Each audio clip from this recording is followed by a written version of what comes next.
Hey, hello revolutionaries and welcome back to another video. This time we'll be covering Unit 2, Modernism in Poetry. Before starting this book, let me tell you some important news, which is that these books were not designed while keeping in mind that you have to someday give your exams and you have to score good results.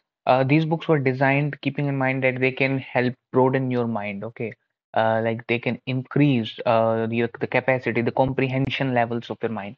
So every human brain has different comprehension levels.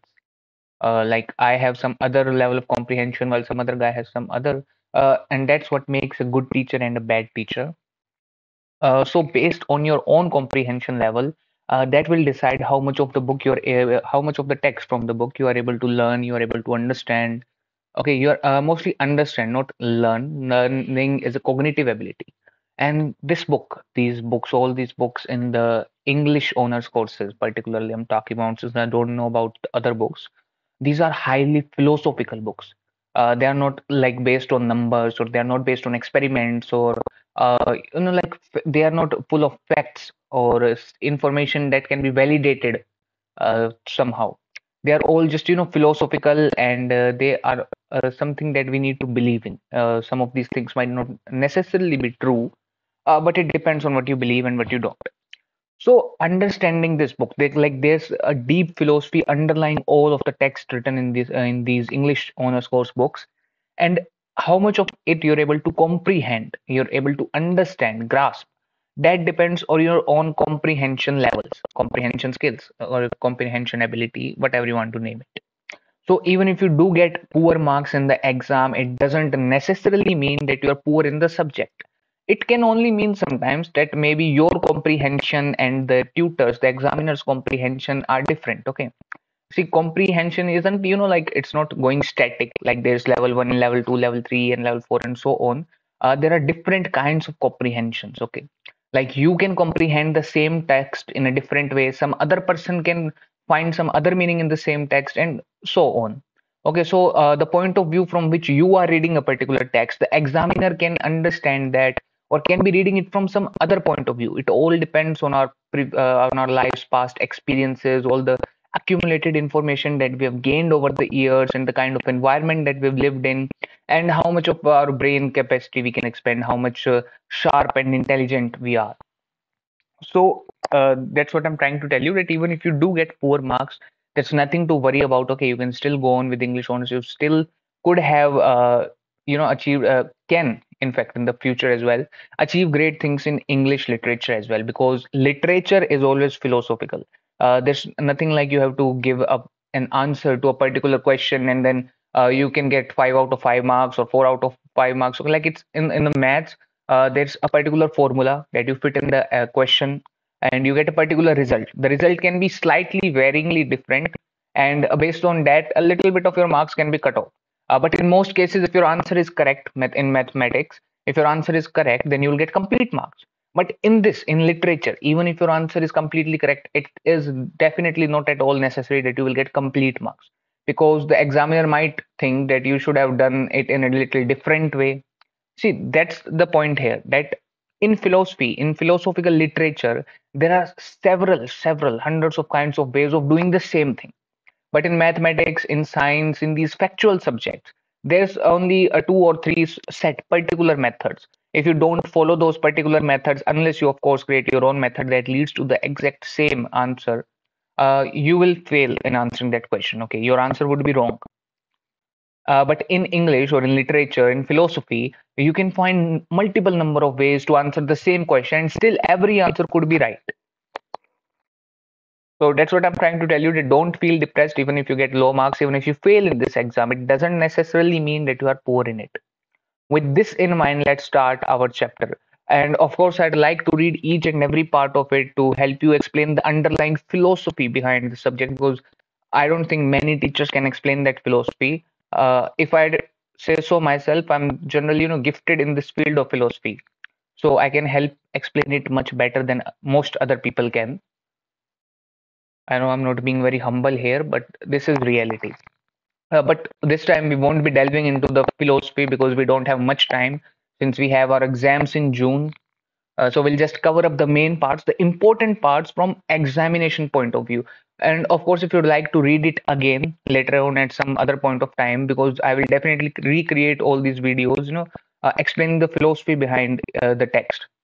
So I will re-upload all those videos after I'm done with this graduation, and while I'm preparing for some higher examination or something else, I'll re-record these videos and then explain to you the underlying philosophy behind each of this text. So without wasting any more time, let's start modernism in poetry. Okay, you can skip this introduction. Modernism in art and literature. So modernism started, let me just, yeah. Modernism started in the last years of the 19th century. 19th century here means 1800s. And by last years, it means probably after the 1890s. And has subsequently impacted the character of most 20th century art and literature, that is, the literature written in 1900s. The movement reached its peak between 1910 and 1930. So it's the same thing repeated again. They're saying that modernism started about 1890s or 1900, somewhere around that, and reached its highest point, reached its maximum influence between 1930 and sorry, between 1910 and 1930. These 20 years were a period of great turbulence and suffering as a result of World War One, which we already know. So and yet culturally it proved out to be a very creative period. Okay, so this proved out to be a very creative period in a cultural sense. Why? Because some of the best modern writers were born in this time or wrote during this time, which were T.S. Eliot, W.B. Yeats, Ezra Pound, James Joyce, Virginia Woolf, H. Lawrence. They're actually really all of them are really very famous writers. So I would be surprised if you haven't heard of at least two or three of them. We also have the war poets. Now, this is slightly important, so you can note it down. We have the war poets. What do we note? What will you note down about the war poets? That their central theme was anti-war. Okay, so central theme was anti-war. What does it mean? It only means that they mostly wrote about anti-war themes. Like they mostly wrote in favor of not doing wars, of avoiding wars, and this and that.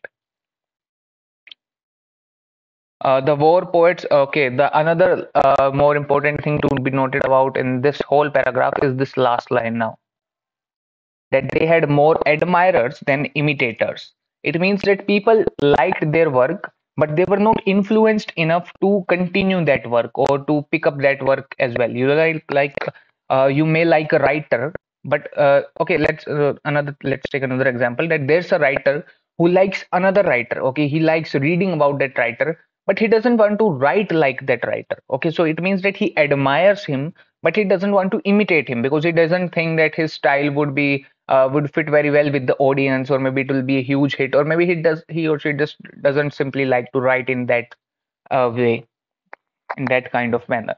So same thing was with the war poets. They were highly popular, but they had very little imitators. Means people were not so much influenced by them to write in the same way, to pick up the same stream. Okay, so you can just read this. It's not necessarily, you don't need to remember it or note it down, just read it fast. We are familiar with terms like realism and naturalism, which represent a style in arts and literature that seeks to represent the familiar or typical in real life as opposed to the abstract or the ideal. What does it mean? It simply means that these styles tend to represent life as it actually is instead of creating something new, creating something uh, out of the blue, creating something that does not happen in reality. Okay, moving on. Sometimes works of realism are known as works representing what is known as slice of life representation. Slice of life basically means something that is taken from that is something that is a part of life. That is something that actually happens in life, and nothing, and not like it was a figment of someone's imagination. Slice of life here basically means something raw, something that actually exists in real life. But in modernist literature, and in particular in modernist art, realism is replaced by many other isms such as Impressionism, Expressionism, Cubism, Dadaism, and Surrealism. Fauvism, Constructivism, Futurism. I think I've already explained all of these isms to you before, right? It does seem familiar. So well, whatever. So this realism and all this was replaced by arts, by forms of arts that were not based on reality, that were more, like they were actually very absurd themes. So, and it's also not possible to explain all of them, but you just need to know that they were not part of real life, they were not connected with reality. Though most of the isms relate to art, we have some of them reflecting the literary style of the modern period. Okay, so you don't need to, you know, read any of this.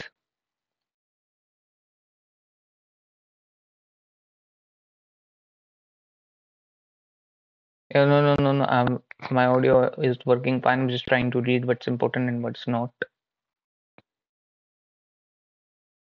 Okay, moving on here.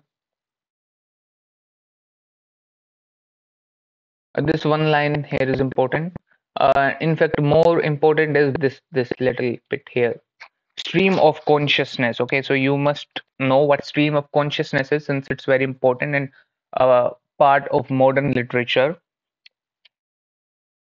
So in this, the author tries to capture the thoughts and feelings passing through a character's mind in its original raw form without any filters. Okay, so the author tries to, tries to give you the actual viewpoint of the main characters or any character's mind, like what's going on in his mind at that particular time, all the feelings, all the thoughts that he or she is thinking, without any kind of filters about what the reader might feel. Okay, so sometimes, we have really nasty thoughts going inside our mind, which might not be through the liking of every reader. But in this stream of consciousness techniques, the thoughts, these are raw, these are unfiltered, but most of the time the writer obviously uh, gives good thoughts to the character. They won't obviously publicly display the kind of thoughts that an actual real person might have. And this one light is also important. The 20th century can be best described as the age of literary theory. Okay, you just remember it, don't need to know its meaning. It's not so important. That's what that's Yeah, this is important here. You can note it down as well. So, what comes to mind when speaking of modernist literature is that it is something new and broadly imaginative. Okay, so it was highly imaginative, it was highly different from the past literature, and it impacted intellectual and creative thought. Like I said, why this book is written, it's written to expand your brain. So, in the same way, this literature was written to challenge your intellectual and creative capacities, your intellectual thoughts, like give you a new view of something. Like you're viewing something from a particular angle every day, each day, but then this modernism comes and changes your angle and gives you the view of the same thing from a different angle. It compels you to think differently. And that is how it impacted your intellectual and creative thought.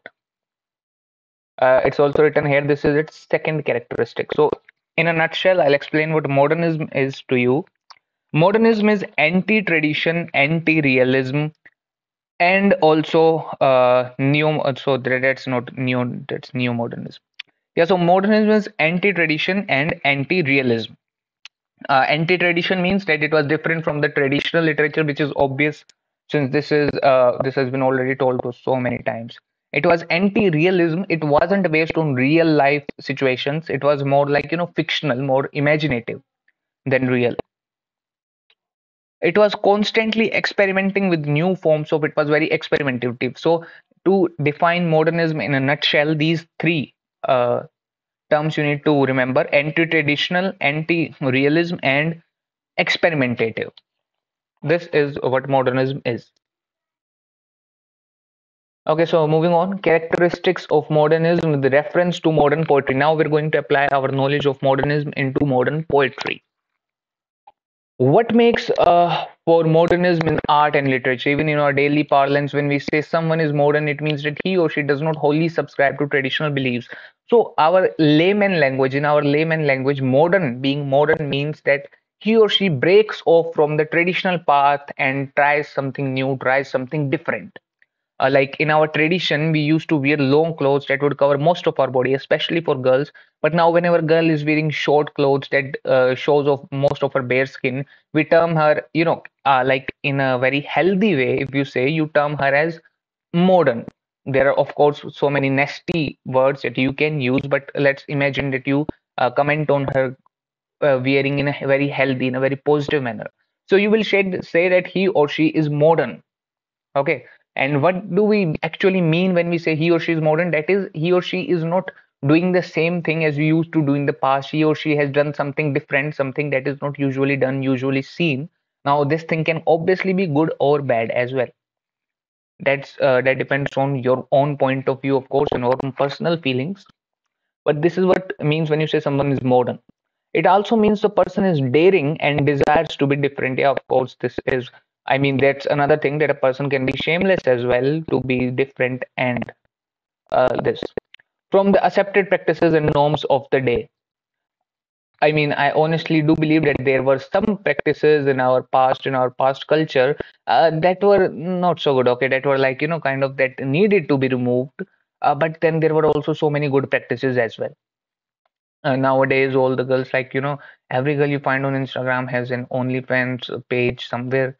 So these things are definitely bad. These things have regressed us from what we used to be. So in a sense, the past was not always right, but it wasn't entirely wrong either. And the modern is not always wrong, but not perfect either, not perfectly right as well. There are definitely mistakes in both cultures, which we need to improve.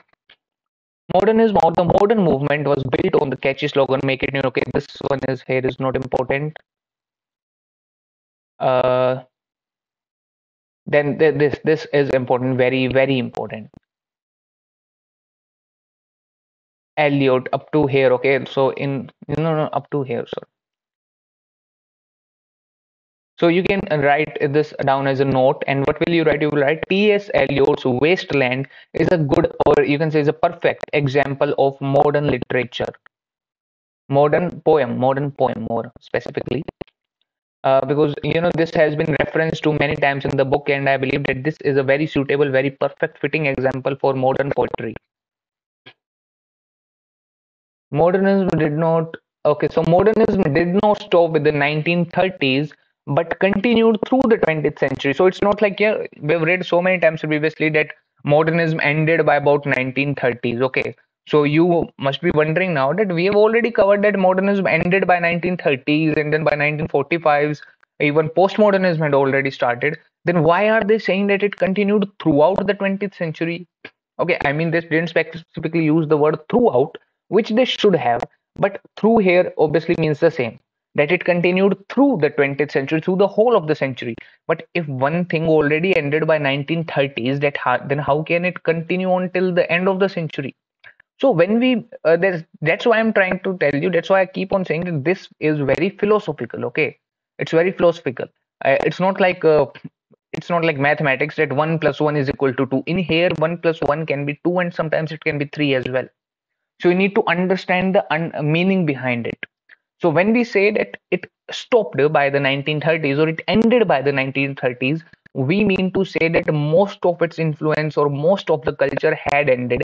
There were, of course, some people, some minorities which continued to indulge in modernism, which continued to produce modern literature. But overall, the influence, the power of modernism had subsided very, very noticeably. It had came down a huge length, and that's why we say that modernism ended by this time.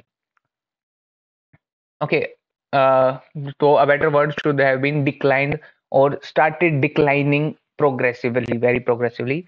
There has been a continuity of modernism's original sense of being anti-tradition and anti-realism. I told you to remember these two words, right? Here they come: anti-tradition and anti-realism. Though it has in the post-war II period taken a distinct direction both in style. Okay, no, not important. Now you need to remember just these. There were two phases of modernism, which are paleo-modernism and neo-modernism. Now, some writers, not all of course, but some writers designate postmodernism as something that is a part of modernism, or something that is more like a continuation of modernism. Some writers disapprove of this, and they distinct between them, like they were completely different movements.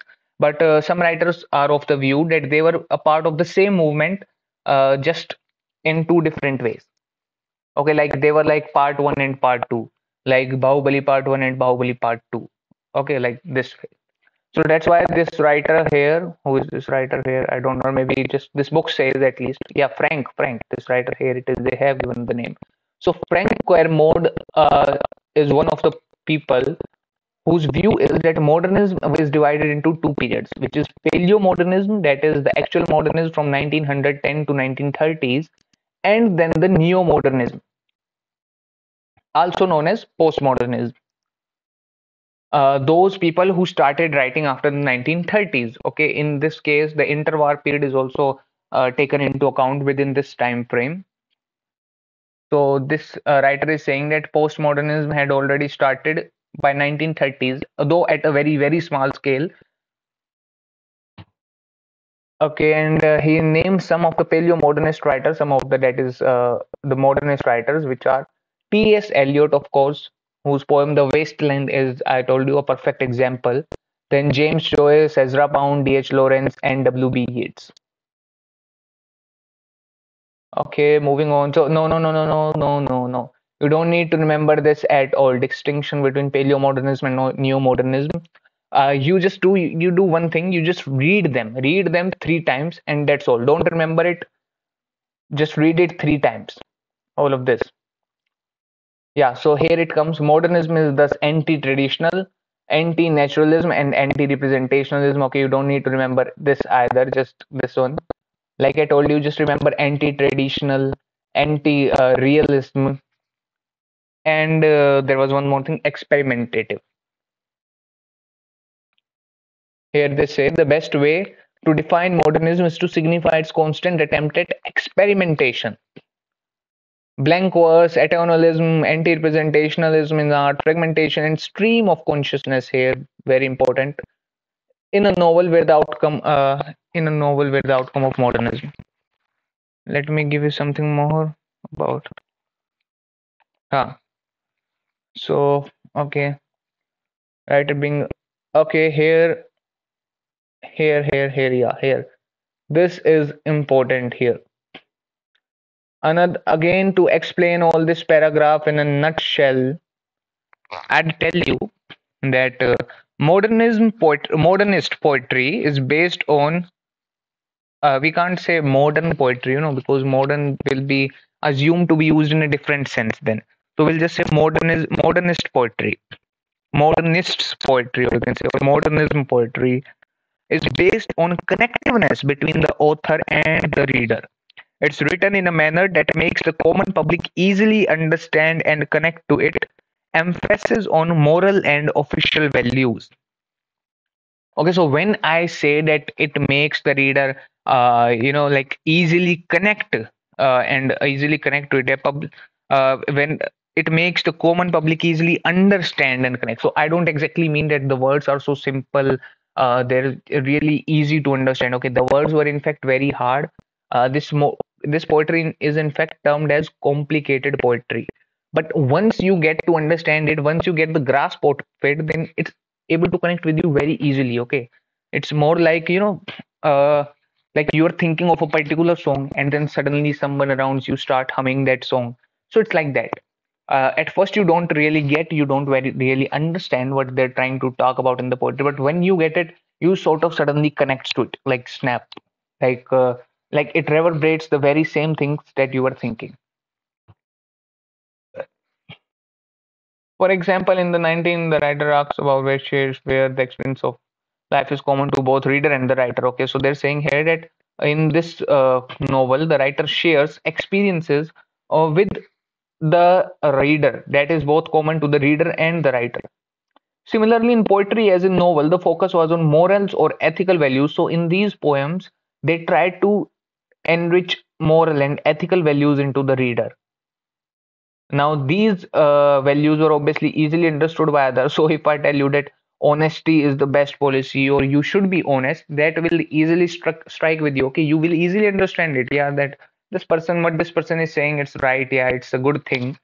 So, and at that time, in fact, most people were in open favor of good habits and good things. Nowadays, if you tell someone that you should be honest, the person will come back at you, will bite back at you that why should I be honest? Honesty has brought nothing good. Honesty is a very bad thing in today's time and all that. But if somebody said such things at that time in the 1910s, 1920s, 30s, that person would be considered an outcast. Okay, they would think that he's a really bad person, he's a literous person. He's not fit to stay in society. But now, if you say such things, you'll be considered the hero of the society. Yeah, yeah, he's speaking the truth. This is the right thing. So, of course, times change.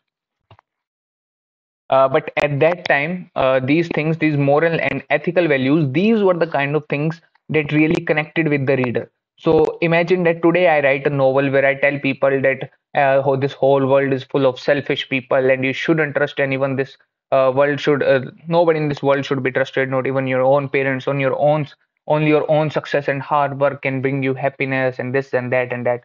So my readers would be able to connect with it very easily, right? They'll believe me very easily. They'll say, yeah, that this person is saying right. Nobody can be trusted in this world. This is absolutely right. I approve of him, of his thinking. I approve of his writing. So at that time, people would approve or people would connect with the moral and ethical values, quite distinct from what we connect to nowadays, right? But then this thing is again important here that since we were writing about moral and ethical values, we obviously could not write about taboo subjects, which were obviously sexual relationships. So if you are, like if you're more like a kindergarten or a children teacher, you can't talk about adult stuff. Okay, you can't go on telling them about that relationships, boyfriend, girlfriend, marriage, this and that. That's also all normal. It happens in everyone's life. You're going to teach them A, B, C, D, this and that. Don't fight, make friendships. You're going to teach them these kinds of things. Okay, you're not going to go on and tell them that you boyfriend and girlfriend relationships are fine, but you should focus on your studies as well. Try to maintain a healthy relationships.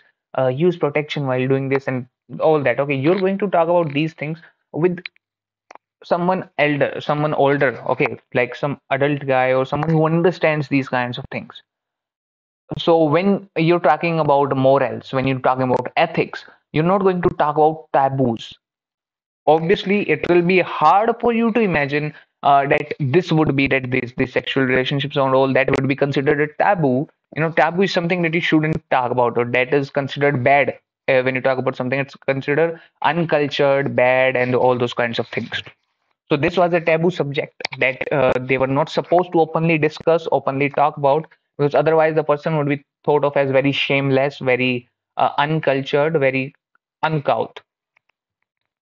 So there were obviously writers who wanted to talk about such subjects because they were part of our everyday life. They were part of our reality, and they believed that nothing was bad about them. They were perfectly healthy and normal. But since this was in fashion, talking about moral and ethical values was in very much fashion, they could not talk about this. Otherwise, they would be considered, they would be ostracized by the society, by the readers. They would be boycott. If you use the modern language, they would be boycott by the society. Their books would stop selling. People would obviously not like to get caught reading such kind of things now, would they? So with modernism, such moral earnestness was challenged as it spoke about beautiful but untrue things. So modernism spoke, this is another point here, that modernism spoke about beautiful but untrue things. Okay.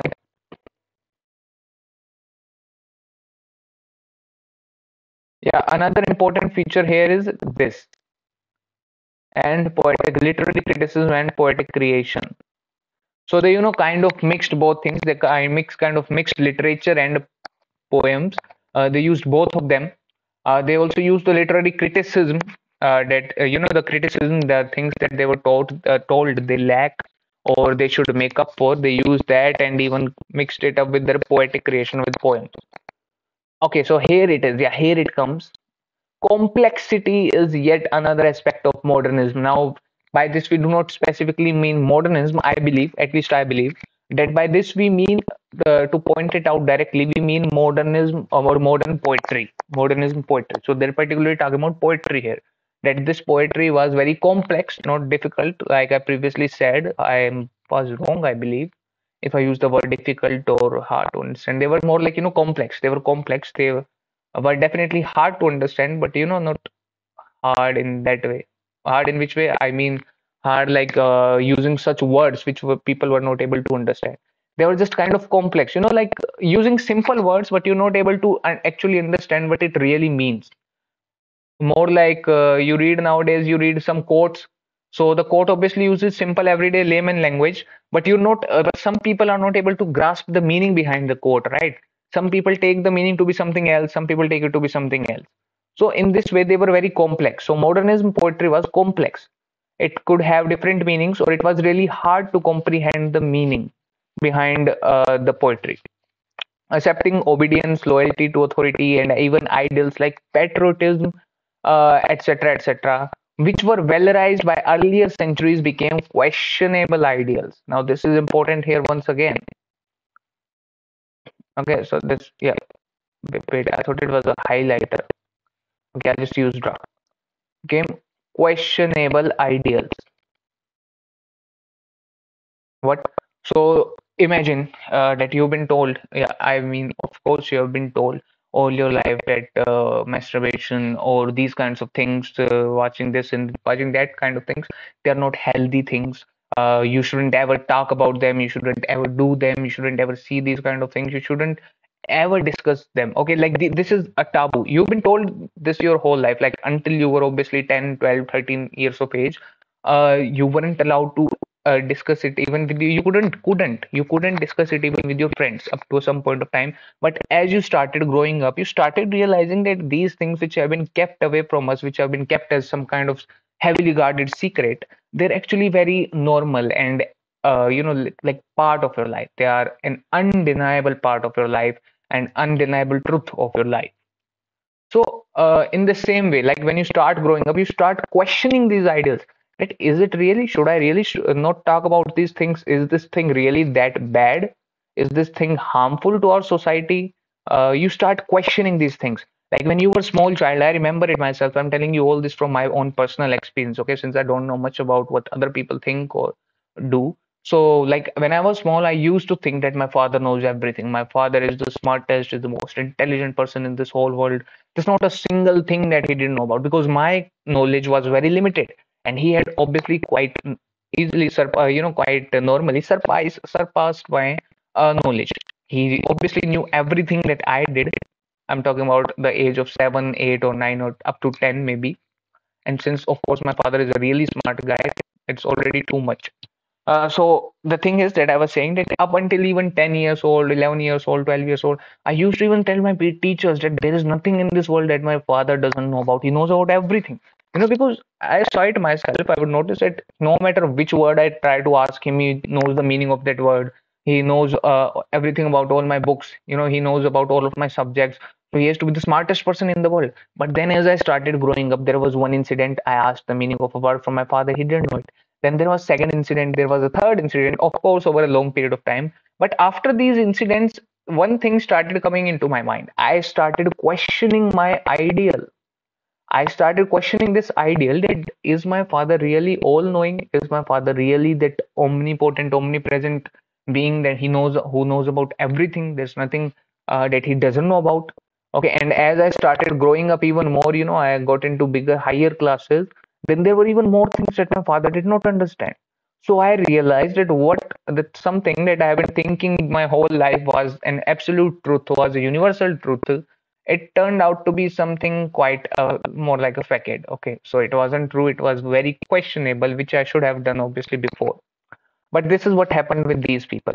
As their mind started more broadening, okay, as their mind started to grow, as their mind started to expand, they started questioning their what was that?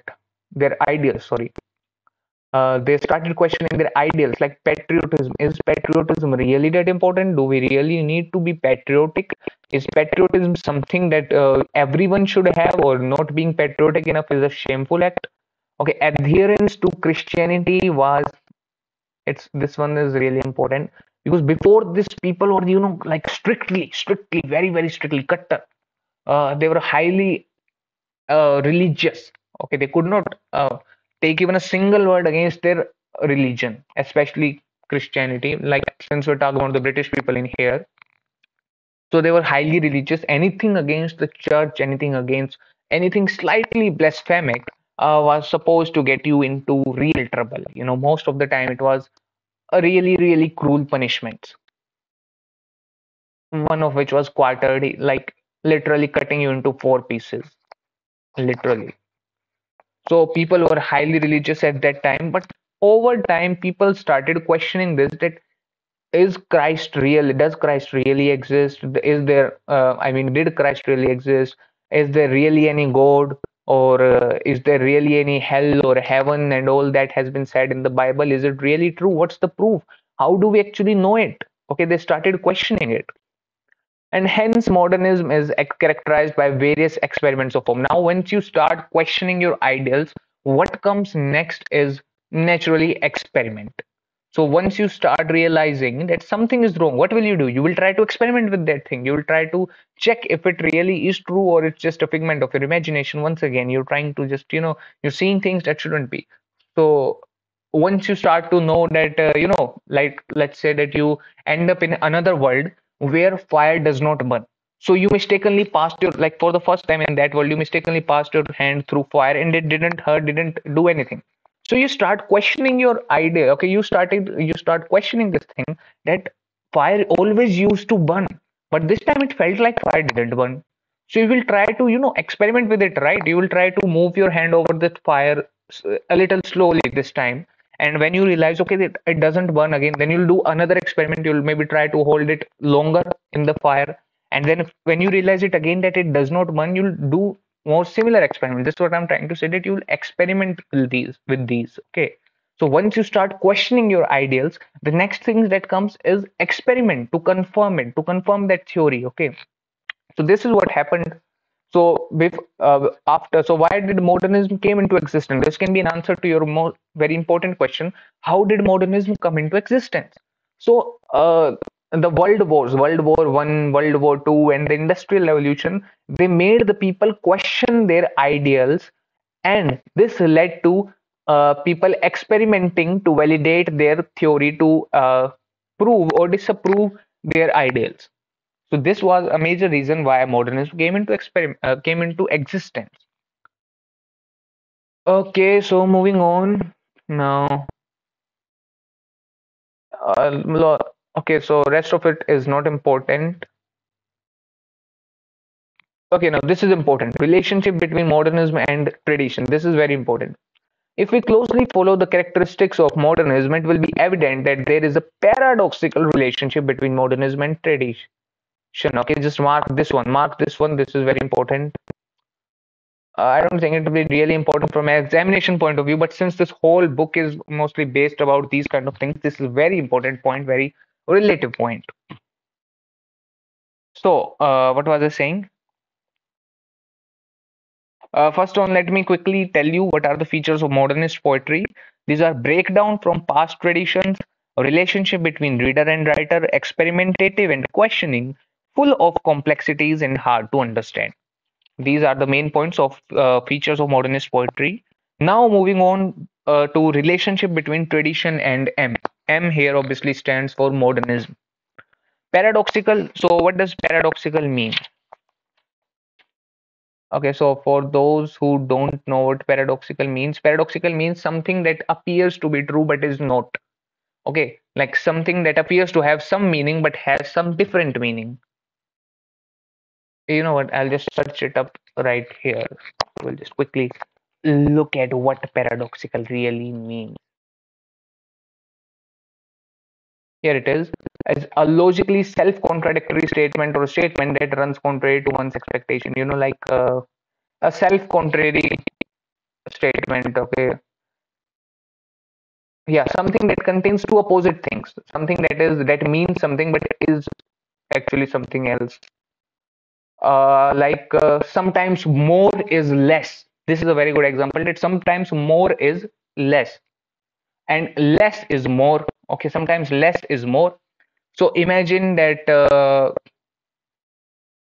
How do I explain this? Yeah, imagine that somebody is trying to give you a poisoned cup of tea, and like someone is telling you not to drink that. Okay, now this is a really lousy example. I can't think of any example. I just just check it here. Drinking a lot of water can often make you thirsty. Okay, now this might or might not be actually true, but some people say that when you drink more water, it makes you more thirsty. Now, this is a very contradictory statement, right? Because we all know that water is supposed to quench our thirst. But what if drinking water actually makes you more thirsty? So this becomes a kind of paradox. This is not a very good example, though. Yeah, this is a very beautiful example. It was the beginning of an end. So what it means is that, let's say there are two people who are deeply in love with each other and one of them cheated, but the other person forgave that guy, that girl. Okay, so but the author might add a line here, according to what takes place after this, that it was the beginning of an end. That it was the beginning of the ending of the relationship. Okay, now it contains two contradictory words like beginning and end, and it says beginning of the end, but it definitely fits. This is what a paradox is. I hope you get what I'm trying to say here, what paradox means. So this has a paradoxical relationship between modernism and tradition. You know, like modernism tries to depict something but ends up depicting something else, or means something, but people take it as something else. I'm not doing a very good example. I'm not doing a very good job of explaining what paradox means here. In fact, it took me quite some time to understand it myself, and explaining it is a really hectic job. So I do beg your forgiveness for it in advance. On the one hand, modernism seeks to liberate itself from inherited traditional values, ideals, and cultural forms. There is a resistance to inherited culture, a complete break with the past. Like I've already explained this to you in the previous video, this modernism and the tradition relationship, but we'll just cover it up quickly in here. So they're saying that modernism, tries to liberate itself. Modernism stands for liberation. I told you in the previous video, like so modernism is trying to break away from the past, but at the same time, it does not want to completely break off. Okay, it wants to resist this inherited culture, but it does not want to, completely break path with the previous as well. So they're trying to say that modernism wants to be different, but it doesn't want to completely go. So I gave you an example of a child and a father. So obviously, child wants to separate out, want to, grow out of his father's strict regime, but obviously the child does not want to completely let go of his father, does not want to completely lose his father. He just want to go out of his jurisdiction. The child just wants to be more independent. But it does not mean that the child wants to just throw his father off, or just separate from them, separate from his family, separate from his parents completely. He wants to live with his or her parents, but he or she also wants to live by their own means, live by their own rules, live by themselves, live with their freedom. So this is what happening with modernism. This is what the agenda is with modernism and past literature, past culture, past tradition, past literature, whatever you want to name it. So the same thing is happening here. That modernism does want to do something different, something that is not the same as the past culture, as the past literature. But at the same time, it wants to, it wants to stay with it. It wants to stay connected because it feels like, it feels like family. Maybe that's the best way to explain it. At the same time, as shown above, there is a return to ancient myths from various cultures and religions with a deep sense of alienation, loss, and despair. So, modernism is trying something new. Modernism has changed its style of art, its themes, its genres, but at the same time, it still picks up elements from the past literature, picks up characters from the past literature, picks up situations from the past literature, and adds them into this new literature. So you can clearly see that modernism is trying to separate out from the from the past culture, from the past literature, but at the same time, it is unable to let go of it. It's still making use of it. It's still not able to break away from it completely. So there are two phases, positive and negative, of the modern as anti-traditional, freedom and deprivation, a living present and a dead past. So I think there's a comma here. Oh, no, this is not a comma. I don't know what this sign is called. Somebody please write it down in the comments if possible. So all of our knowledge can be increased. Okay, so after this is freedom and deprivation, a living present and a dead past. So this is what basically modernism is tied about with tradition. Modernism is like a living present, something that is trying to experiment, create something new. In the first phase of modernism, it is like a living present. But in the second phase of, and I'm not talking about modernism here, about as the second phase, I'm talking about within modernism, like about the 1925s or 1930s, the later part of the modernism. In this part, it is trying to reconnect with the past. It is trying to take the past characters, the past events and situations, and weave them into this new modern art, new modern culture, new modern literature. Modern imagination is both liberated and alienated. Okay, it is like it is free imagination, but it is something also that does not fit with the audience. That is, that's alienation means it is different. That is apart from everything else. So, thus, modern writers in search of originality have gone back to ancient myths and traditions. Okay, this is not important here. Just read it, and nothing else. No, no, no need to. Okay, no need to remember this. What is modernist poetry? So here they tell you what is modernist poetry. It is poetry that has broken away from the traditions of the past. Actually, I've already written to you all the points of what modernist poetry is. If you still like the way, you can just write it down. So different from the past poetry in one sentence. Second, then diversity in the topics of modernist poetry, not revolving around a single genre. So it is aggressively and consciously different from the poetry of the past. What this means is that it is different. It has a diversity. Okay, it has diversity in the kind of topics that it chooses, in the kind of genres that it is about. We earlier poetry was, mainly about two or three things. It was about valor of the person fighting in the war, honor, glory, or it was about romanticism. That were the main two themes of the poetry at that time. But nowadays, you obviously know there are so many different kinds of poetry. People, write poetry about even cars, bikes, and friendship and all that.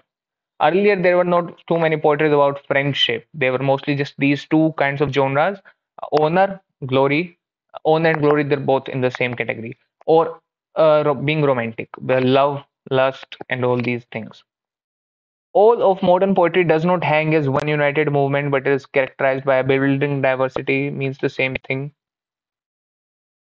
Okay, so no, no, sorry. The first two are the same. First two mean the same thing, and third means what I just told you right now about different kind of genres and different kind of things that modern poetry writes about, different kind of themes. First two basically means the same thing, that it is different from the past poetry, which of course it is, since we've read about modern poetry. Modern poetry has to be different from it. We've read so many times. I mean, okay. What fourth basically means is that. There is a change in the manner of writing poems. Okay, first they earlier they used to write poems in a different manner. Now they write poems in a different kind of manner. Like writing style is different. And by writing style, I don't mean the handwriting, of course. Now, what is symbolist? Symbolist poetry. Symbolist poetry is one important thing here. Poetry that seeks to represent absolute truths through an indirect and symbolic manner. One thing to be noted here is that it represents absolute truths. Okay, but in which manner?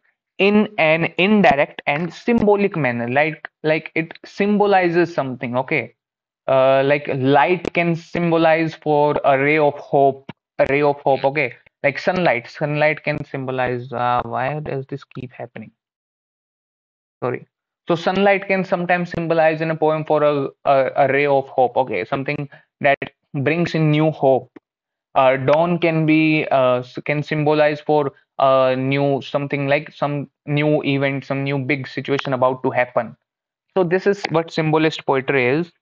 It is a form of metaphorical and suggestive poetry. It suggests something, like one thing suggests something else.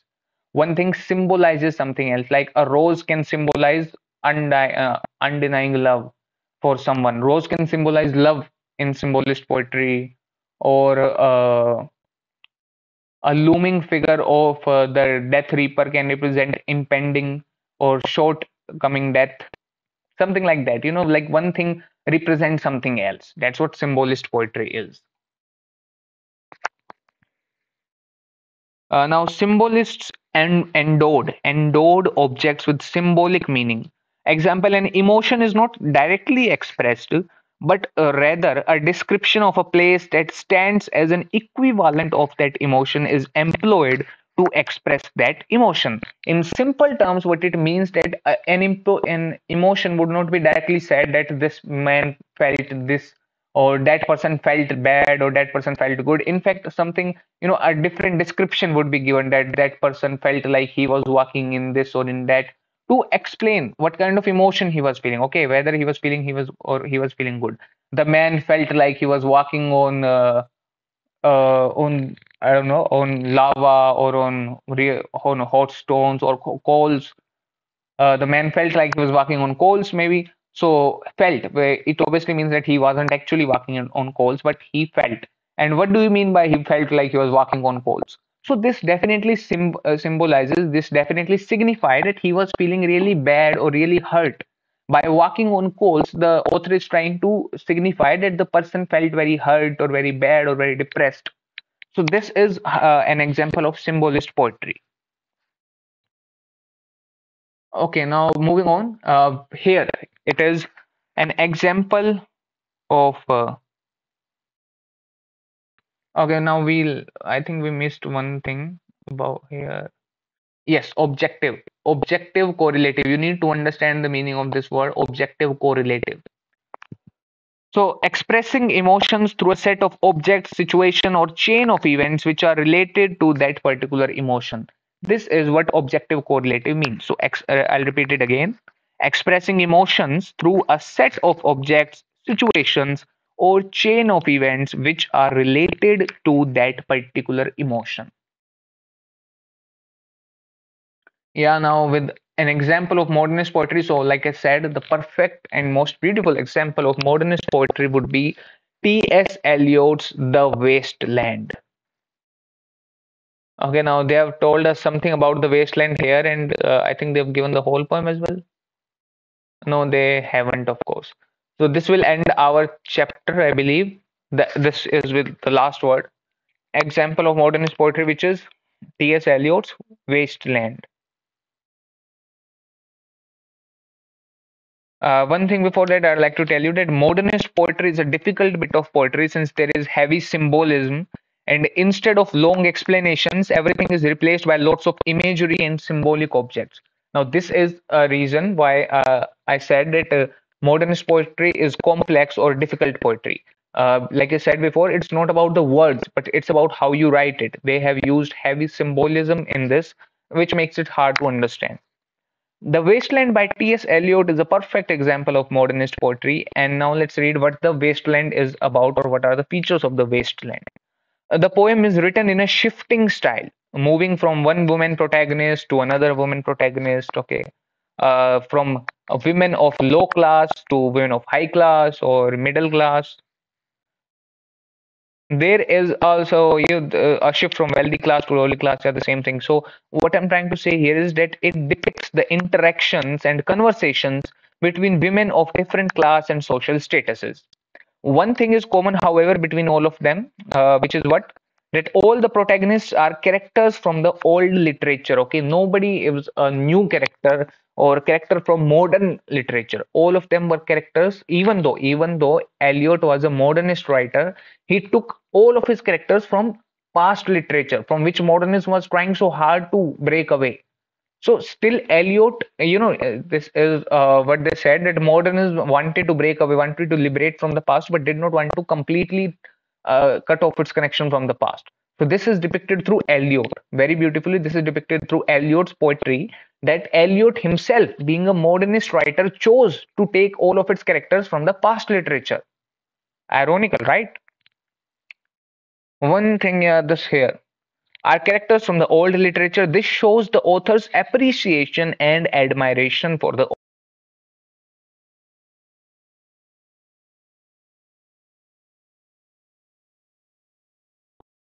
uh, was so much admired. Let me just quickly check my audio. I just received a call, so yeah, it's working fine.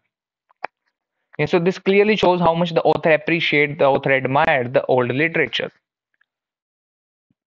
Okay, here you will find this somewhere in here. Like in this one.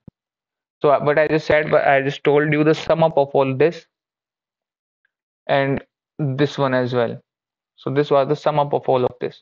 So you can read it if you want to, but you don't need to now. Okay, you don't need to read all of this. This is absolutely not necessary. Moving on.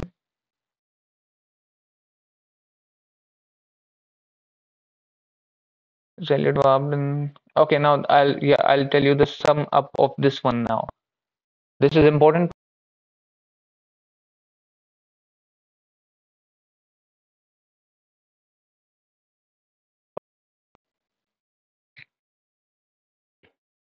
Okay, so this. So yeah, let's read it. Let me just again check the audio. Yeah, audio is fine. So the poet also reveals his disapproval and dislikeness of the modern literature. Eliot does not provide a comparison between the old society and the modern world. Rather, he expresses his personal views of the old and the new. Uh, here the word is here it is personal experience. So Eliot, in his or through his poem, is trying to show his personal experience. He's not speaking for any community. He's not speaking for all the modernist writers. He's trying to tell you what he personally feels. And personally, he feels repulsive towards the modern literature, towards the modern art. He personally favors and likes the past art, the past literature. Of the old and the new. He is repulsed by modern standards of aesthetics, of beauty. However, he also makes this clear that what he is showing are his personal biased views and they should be considered separately. And in the end, of course, here, okay, yeah, this all this is not important again. This is here not important once more. Here, not important. Okay, to say on the uprooting of life in the machine is while the wasteland. About modern life. Yeah, so this up to this part, what does it actually? I don't know where that went. My simple cursor. I don't know how to bring back that simple cursor. That's why I keep on using this highlighter now. Anyway, so here. So we've seen how up until now the wasteland only seems to say that the modern period is very full of this and full of that, and I don't like the modern period. The modern period is very repulsive. The modern period is this and that and that. So our impression of modernism through this particular writer is that everything is negative about the modern life. There are no good things. But no, no, no, wait. Eliot still says no. Actually, Eliot, does not directly say that this modernism is good. He does not say like this anywhere at all. He instead says that there is still hope. There is hope to make this modernism, this modern period into into a wholesome period, into something good. Eliot, however, finishes his poem on a rather hopeful note, suggesting that there is still hope as long as we don't forget our past. Okay, so in the here, this part I'm talking about, that in the end, Eliot ends it with hopeful note. Eliot says that yeah, there is this and these things are going on, but don't worry, there is still hope. Don't forget your past, and just remember the past morals. Continue on the modern period, but just remember the past ethical and moral values.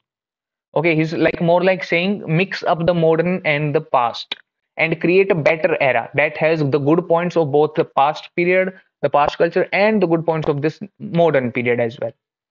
Okay, so Eliot is not throughout critical of the modern period. He is critical, but then he becomes critical in a good sense as well. Okay, he says that there is still hope for this period. And this ends up our second chapter in one video. It does, right. And then next we'll be starting unit 3, modernism and the novel. So stay tuned and see you next time.